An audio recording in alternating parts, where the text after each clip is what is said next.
Friends, we have to study the paper number BST 502 Statistical Inference. So in this in this paper we have to study two units. First unit is point estimation and second unit is likelihood and sufficiency. So in unit first, we have to study the basic definitions, properties of estimator, efficiency and relative efficiency. And based upon these 3 points, we have to study the illustrative examples. And in unit number 2, likelihood and sufficiency, we have to study the likelihood function, sufficiency, Fisher's information functions, minimal sufficient statistics, and based upon these illustrative examples. So before we have to starting these units, we have to study the already discrete and continuous distribution.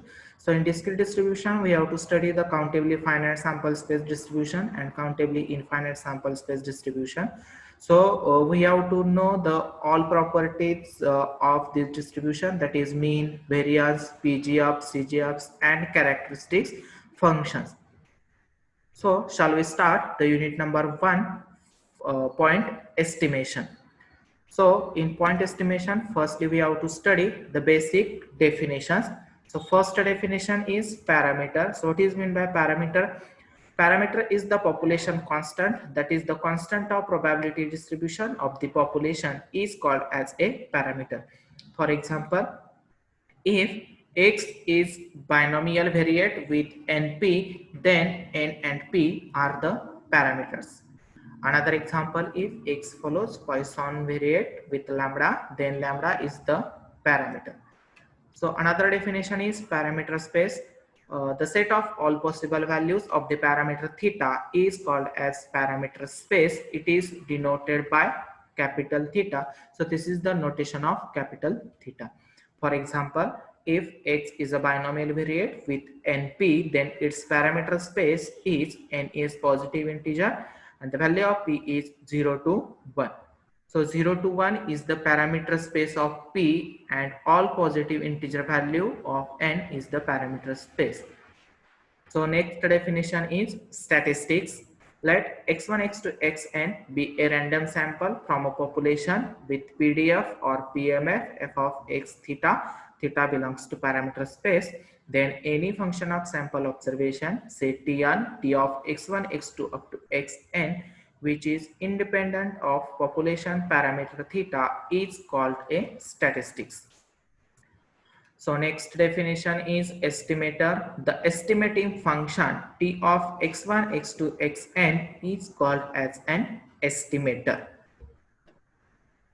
Next, estimate. Actual value of function is computed from a sample is called as an estimate. That is, the value of estimator is called as an estimate. So we have to know the idea about the idea of point estimation and interval estimation. To study the properties of good estimator, these are the 4 properties. First is unbiasedness, second is consistency, third is sufficiency, and fourth one is efficiency. So we have to study the first property, unbiasedness.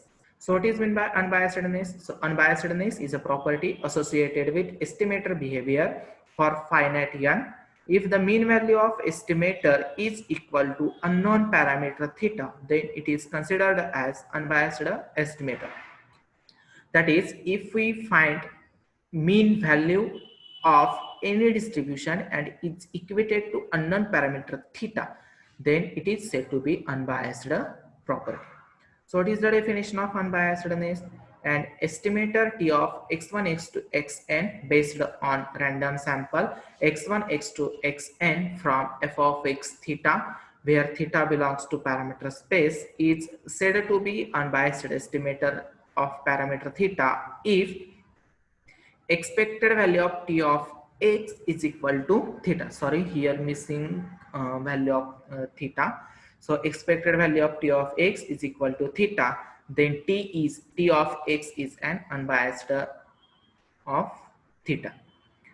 So what is the remark? If expected value of T of x is greater than theta, then it is positively biased, and if expected value of T of x is less than theta, it is negatively biased for theta for all theta belongs to parameter space theta. So based upon this unbiasedness property, we have to study some result. So we have to study the result. So we have to study the first result. If T is an unbiased estimator of theta, then phi of T is unbiased estimator of phi of theta, provided phi is linear function of T. So what is the proof of this result? Let T is unbiased estimator of theta, then expected value of T is equal to theta. Here we have to given phi is linear function of T. So define phi of T is equal to A plus B into T, where A and B are constant. That is phi is linear function of T.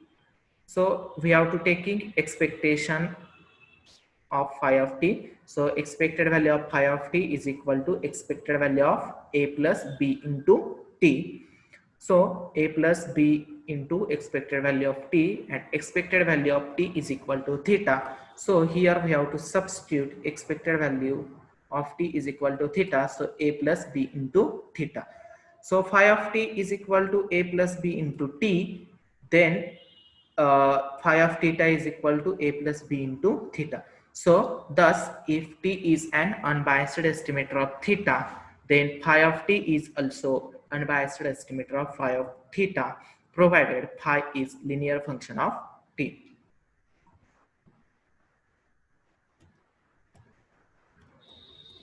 So result number 2 is two distinct unbiased estimator of phi of theta gives rise to many unbiased estimator of phi of theta.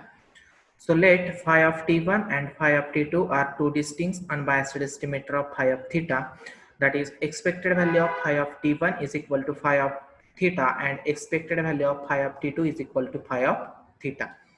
So let us define phi of T is equal to alpha into phi of T1 plus 1 minus alpha into phi of T2, where alpha belongs to open interval 0 to 1. So that is phi of T is convex combination of phi of T1 plus phi of T2. So expected value of phi of T is equal to expected value of alpha into phi of T1 plus 1 minus alpha into phi of T2. So apply expectation over this bracket. So alpha is the constant, so taking outside the expectation, and 1 minus alpha is also constant, so taking the outside. So alpha into phi of theta plus 1 minus alpha into phi of theta. So we have to alpha plus 1 minus alpha into phi of theta. So expected value of phi of T is equal to phi of theta. That is, phi of T is an unbiased estimator of phi of theta. Thus, two distinct unbiased estimator exist, then there exist infinitely many unbiased estimator of theta. So now result number 3 is if T is an unbiased estimator of theta, then T square is biased estimator of theta square. So how to prove this result? Suppose we have to taking the x1, x2, xn be random sample from a population with mean, mu and variance sigma square. Given that T is an unbiased estimator of theta, that is expected value of T is equal to theta. So what is the formula for variance in terms of expectation? So variance of T is equal to expected value of T square minus expected value of T bracket square. So expected value of T square is equal to variance of T plus expected value of T bracket square. So variance of T is sigma square, and expected value of T is theta. So sigma square plus theta square. Here theta square is missing, sorry. So sigma square plus theta square. So expected value of T square is not equal to theta square because of expected value of T square is equal to sigma square plus theta square. Hence T square is a biased estimator of theta square. So these are the some result based upon property of unbiasedness.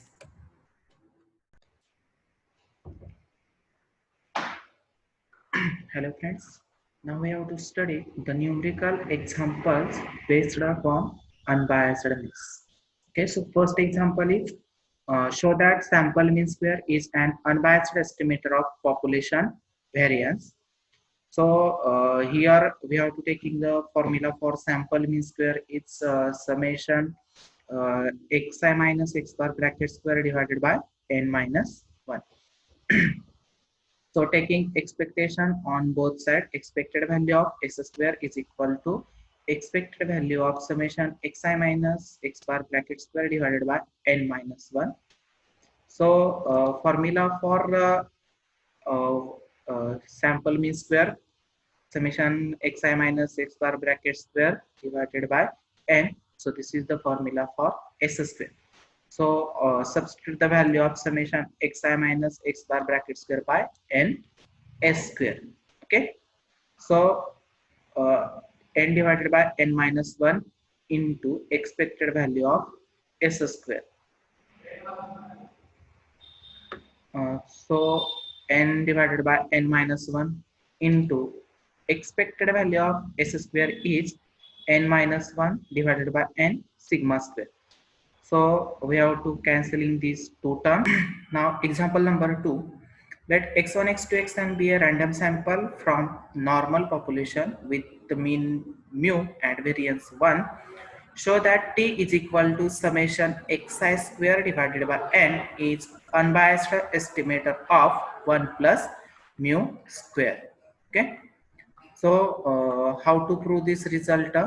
So expected value of x is equal to mu and variance of x is equal to 1. So t is equal to summation x square divided by n. So taking expectation on both sides. So expected value of t is equal to expected value of summation xi square divided by n. So apply over this summation, expectation over this bracket. So 1 upon n is constant, to taking outside the expectation and summation. So remaining next term is 1 upon n summation over I is equal to 1 top to n expected value of x square. So this is considered as 1. So now we have to find the value of expected of x square. To find the expected value of x square by using the formula variance of x. So variance of x is equal to expected value of x square minus expected value of x bracket square. So expected value of x square is equal to variance of x plus expected value of x bracket square.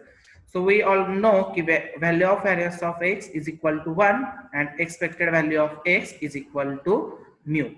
So expected value of x square is equal to 1 plus mu square. So equation 1 implies that expected value of t is equal to 1 upon n summation 1 plus mu square. So 1 and mu, these are the constant. So if we apply this summation, so summation is constant.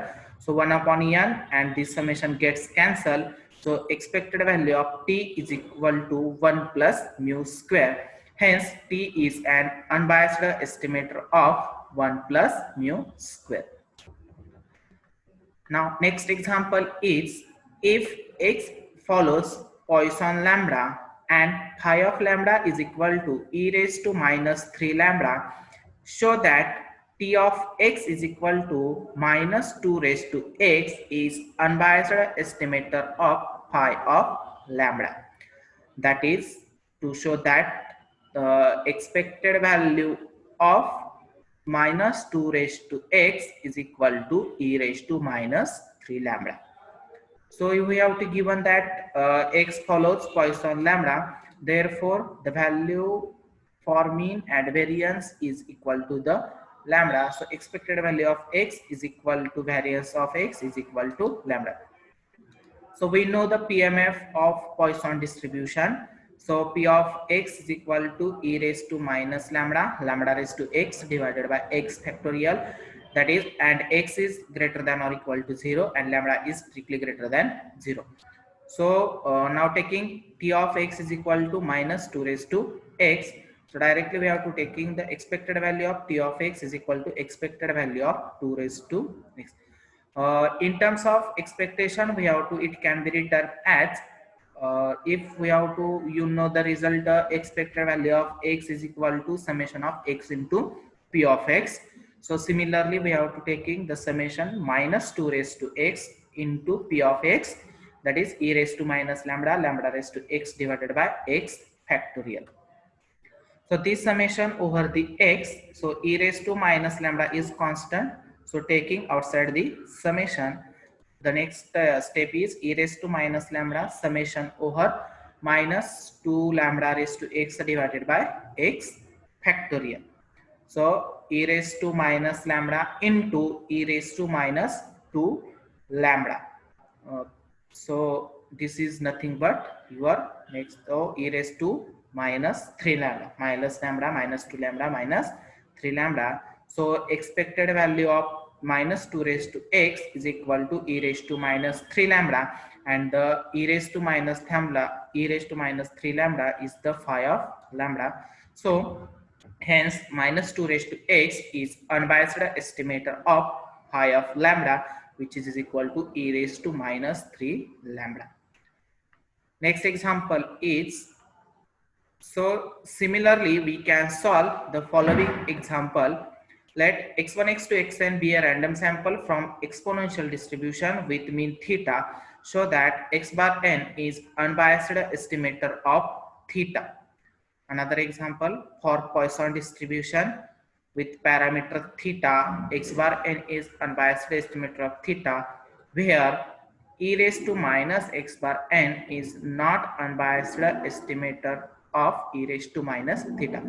So solve these three examples, remaining example for this way. Okay.